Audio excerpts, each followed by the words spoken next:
other people in the program. He used to be a newsreader, and then for 14 years he was the father figure of America, prowling the Ponderosa with his sons Adam, Hoss, and little Joe. These days he's wearing another brand. He's champion of women's rights, which is interesting. We talked to the one-time voice of Canada and the boss of Bonanza, Lorne Greene. Please welcome him. Americans growing up in the 60s and 70s. My next guest came to be regarded as the symbol of liberty, equality, and the American way. One newspaper man even went so far as to say that men identified with him while women wanted to snuggle up to him quite helplessly. Very much the father figure. Fame was thrust upon him when he starred in a television series that became an international hit. Remember this?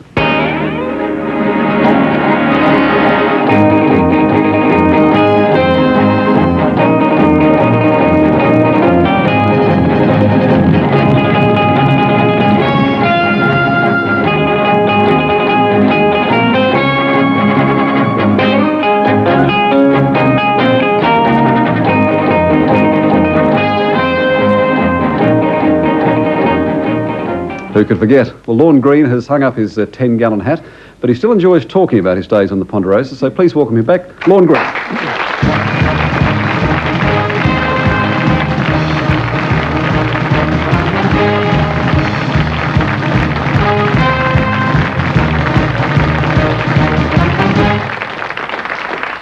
Well, so these are all Australians. You're all from Australia. I don't want to take up with No, you're right. No. No, we got a lady from France and a couple of other English people here, but that's all. In fact, you're the American figure, as I said, the father figure, but you're a Canadian. That's the surprise. I'm a Canadian, yes, and I live in America as a Canadian, and I'm here because this is Canada Week being celebrated in Australia, and the Canadian Consul General decided that I should come from Los Angeles to Sydney and act as a sort of a fulcrum. Is that the word? Yep, that's the word. Ambassador? Thank you very much. That's the word. As an ambassador, yes. I guess that we've had Christopher Lee, the actor, the Dracula. Marvelous man. Figure. When he came to Australia, he didn't want to talk about the old Dracula movies. I mean, we get some actors who don't like to talk about movies or TV series they're associated with, but you, in fact, love to talk about. Well, I don't mind talking about Galactica or what's the name of the other show? Bonanza? We had a lot of fun doing that show. It created a means whereby we became known throughout the world, and it's something that will be playing 25 or 30 years from now. It's still playing in 71 countries around the world. I have to tell you that it's playing in Australia on this network at 5 a.m. I don't think I would get up at 5 o'clock. I don't know. I think that's asking too much of an audience. I think you've got insomniacs and the shift workers are certainly watching. But for 14 years, Lorne, it was very much part of your life. Did it make doing anything else? You mentioned Battlestar Galactica, but did it make it difficult to do anything else because you'd become so associated as the boss of the Ponderosa? Well, I guess the answer to that is yes, in a way. After you're on a show for 14 years without stopping, yes, it's more difficult to do other things, although I was very fortunate because there were a lot of motion pictures for television which I made during that time for NBC. And one of them I remember was a very good one called The Harness, which was taken from a short story by Steinbeck. He was a great short story writer. And another one was called The Destiny of a Spy, which I played a Russian spy. And they were both very, very well accepted.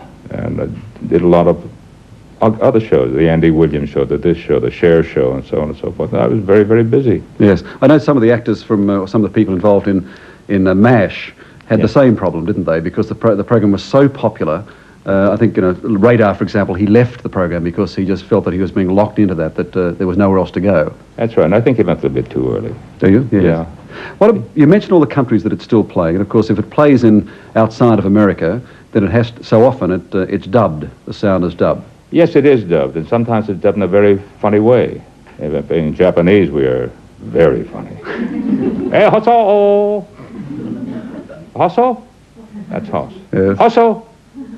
And, well, I'm not going to speak Japanese because I can't speak Japanese. But we are funny in Japan. Friends of mine go to Japan and they turn on the television and there I am talking Japanese and they fall down. Is it true? I read somewhere that you had built a replica of the Ponderosa, of the ranch house, and were living in that for a time? Well, I don't live in it anymore. I sold it. What happened was that we built this replica of the Ponderosa. It's a great place, 6,500 square feet on one floor, right on a golf course. Made it easy to do everything, except that on Saturday morning and Sunday morning, when we'd be there for the weekend, I'd pad in from the bedroom with practically nothing on, and there would be about 15 or 20 noses at the window. And I'd look at them, and they'd look right back at me. And it began to be a little bit eerie. Also, I had to be careful how I walked around my own house.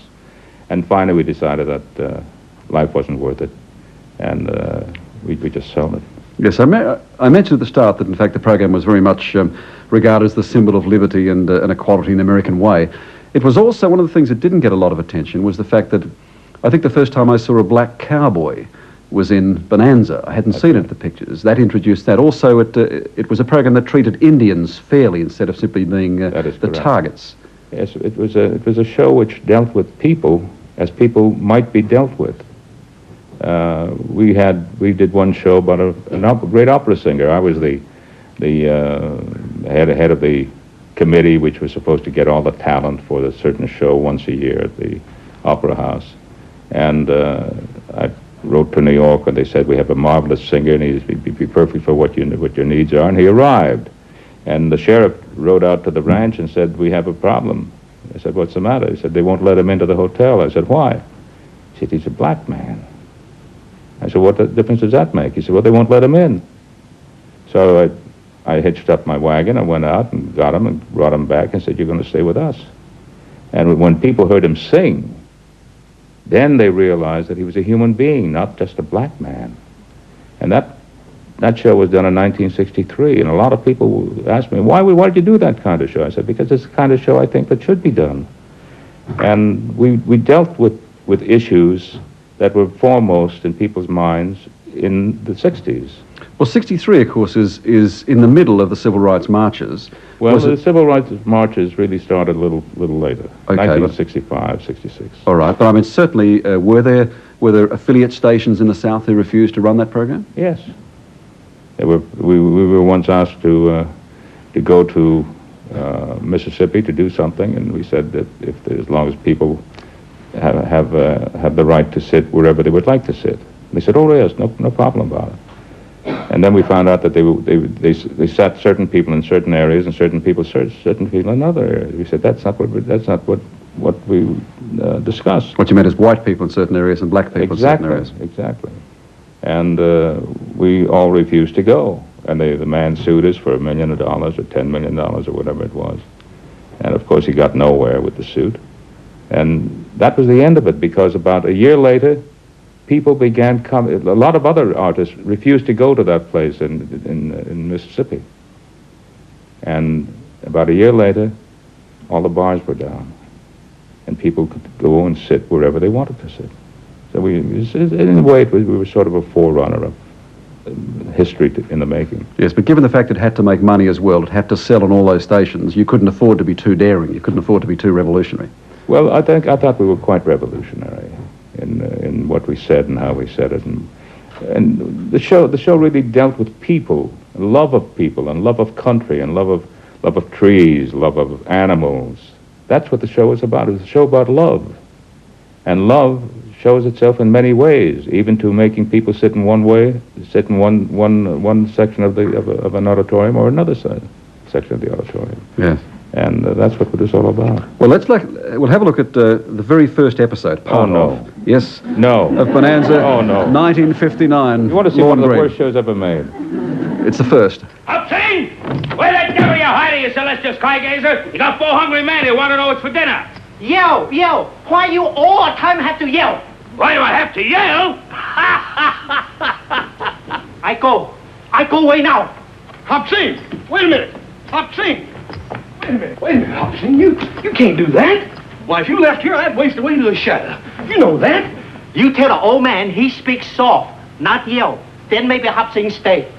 Paul, I'm powerful hungry. I ain't had but a couple of 3 breakfasts since morning. Besides, Paul, you know as well as I do, old Hop Sing's the best dang cook this side of San Francisco. Won't you go ahead and apologize to him? Go on, Pa. Hoss is right.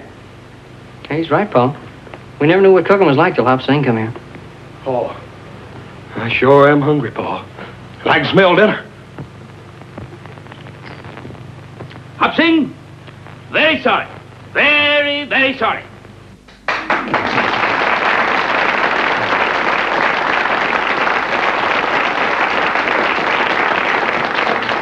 You realize that goes back to 1959, and we were in 1986. I was intrigued there, you know, because I didn't realise that that would have been in colour, because in Australia we didn't get colour television for 15 years after that. It was one of the first big shows in colour. Yes. Now, you mentioned how it was somewhat radical in its attitude towards blacks, and I mentioned the Indians, but women were not present there. Was it a male chauvinist ranch out there? No, it wasn't that. They just didn't want anybody to get married because then there'd be another mouth to feed. Well, words to that effect. Occasionally. We used to get thousands of letters from people saying, "Why are you killing us off?" The women, because they had to die somehow. And then we get thousands of letters saying, "You mustn't do this to us. You mustn't do this to us." But that was a policy of the show, because if one of the boys got married and the other one get married, that we have a tremendous crew of people to pay. Yes, you would have had no idea, Lorne, when you first started. What did you give it, about 4 or 5 years maximum, if it was successful? I thought 3 months, maybe. Did you? I really did. I read the first script, this first one. I said, it can't last. Yes. But it fooled me. Well, it fooled us all. In fact, you gave us... See, Dan Blocker is one of the great tragedies that takes place in a person's life. Big, huge man. I used to refer to him as my big son Hoss. He's 6'3" any way you want to measure him. You know, he was a marvelous human being, a bright, very bright man, and never heard of anybody in his life. And a little blood clot after an operation put him away. You expect a man like that, something horrendous to happen, but something as big as that now. And he was very sorely missed. Yes, well, in fact, the program over 14 years and rerun since then has given us a great deal of pleasure. So we thank you. Please thank Lorne Greene very much. Thanks for your time. Don't leave it.